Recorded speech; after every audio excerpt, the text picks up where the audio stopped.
I spent $800 on a blood test to check for Alzheimer's, and today I'm sharing my results. Hi, I'm Michael, a nationally board certified health and wellness coach. I'm also an author and write a newsletter called Because I've Seen It, the steps I'm doing to protect my brain. As an adult child with a parent with Alzheimer's, I'm documenting that experience and sharing everything I'm doing to help prevent cognitive decline from happening to me. So the reasons I got tested, my grandmother passed away with Alzheimer's, and so did my aunt.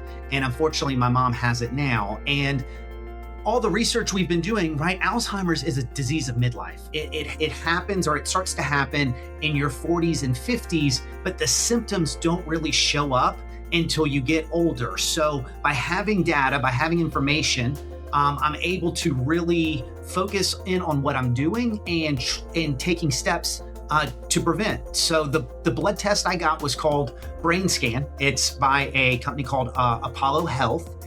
And it's a really new test. It's only been around about a year. And prior to that, if you wanted to do Alzheimer's detection, you had to get a spinal tap as well as a PET scan. And this really allows you to have a simple blood draw. I was in and out of the lab in about 20 minutes and have the results I need to kind of assure me of the direction I'm headed. So a little bit about BrainScan. It looks at 3 biomarkers, and we'll go into detail about each one. But it is clinically validated, and it is suggested for people 40 plus who have a family history of cognitive decline. It uses a single molecule detection technology, so we can really kind of look at what's in the blood specifically and how it relates to neurodegeneration, dementia, Alzheimer's, inflammation.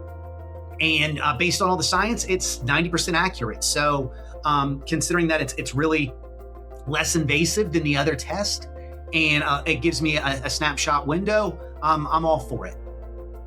So these are my actual results, and they were all in the normal range. I was actually very pleased with these results. They're actually on the lower side based on my age, and we looked at some very specific, 3 specific areas. So Alzheimer's specific, nerve cell damage, and then also inflammation in my brain.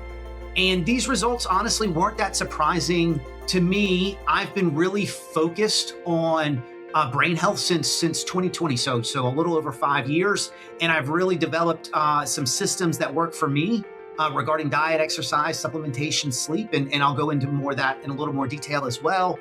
But I was really happy to see that all the energy and efforts I'm doing to really protect my brain, we have some biomarkers that are validating that. So the first test is called p-tau 217. So basically, tau is a protein, and when your brain is under attack, with inflammation, toxins, it phosphorylates the tau, hence the p-tau, and that is in your bloodstream. So when they do the blood draw, they're able to determine how much p-tau is in your blood, and that way they can determine brain level toxicity, what's happening up there. And like I said, my results were in the normal category, 0.2 nanograms per liter, and it is recommended for people with genetic disposition towards cognitive decline to get this test repeated every 2 to 5 years. So I'm going to mark it down on my calendar for probably another 3 or 4 years, and we're going to take this test again.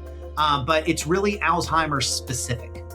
The next biomarker is NFL, which is Neurofilament Light, and that really looks at neurodegeneration and just general brain trauma, as well as vascular disease. So some things that can cause elevated NFL, things like concussions, right? Any kind of traumatic experience to your brain. Also, there's age dependent on this, right? As we age, there tends to be a little more neurodegeneration happening. So that number is going to be higher as we age. Also, your BMI comes into factor in this. I have a very, normal BMI of 24, as well as I don't, have diabetes. I really monitor my blood sugar. So that's another influence to this test results. And as you can see, it came back at 8.5 nanograms per liter, which is, really on the low side considering my age. And then the last test, this is really our warning, right? This is, if this number is elevated, there's something going on in your brain, and that is the GFAP. So basically what happens is when your brain goes into repair mode, it does this activation of astrocytes, and those show up in the blood. So this test really looks at what's going on in your brain and says, hey, Houston, we might have a problem here. And as you can see, my results were well in the normal range, almost optimal. So that really shows that there's almost no inflammation happening in my brain, and my brain's not needing to repair itself. So therefore that marker was very low. So yeah, as I mentioned, right, I'm pleased with these results, and it's because for the past 5 years, I've really been taking this seriously. I asked myself a question, pretty consistently of, is this healthy for my brain? And I'm going to go into more detail and make videos regarding specifically what I do, but I follow a mostly ketogenic diet. I really optimized my sleep. It's something I worked on, during our COVID quarantine time. I really, while we were all locked in, I really put in a lot of energy to figure out sleep hygiene and how to create a ritual around sleep that really worked for me. I'm also big into resistance training. I do quite a bit of cardiovascular training as well. Your muscles as well as your heart health come into play, right? We're holistic beings, and all of this matters. And then lastly, right, I take some supplements very specific for the brain, and I'm gonna cover those in a future video as well. But I really think supplementation, when your diet doesn't meet your needs, and supplementation is very specific to you. I get blood work done pretty regularly and check my biomarkers, so that's how I know what to supplement. So the question is, should you get tested? And I would suggest that you do if you have a family history of dementia, whether that's Alzheimer's, Lewy body, etc. If you're, if you have that family history and you're in the, that age range of 40s and 50s and 60s, definitely have a look. Also, if you, in particularly if you're a female and you have brain fog pretty often, I would definitely have a look. Also, women potentially going through menopause, that might be a good time for you to look as well.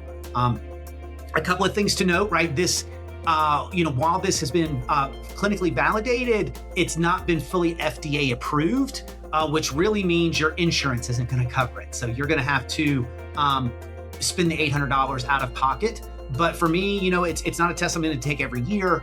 Like I said, I'll probably take another one in 3 to 5 years, so I can break that cost down over that time. It really becomes affordable. And I'm also going to put a link in the description direct to Apollo Neuro. So if you want to get this test, and I'm not affiliated with those guys at all. I'm just sharing this information with you in the hopes that I'll inspire you to take the best care of your brain possible.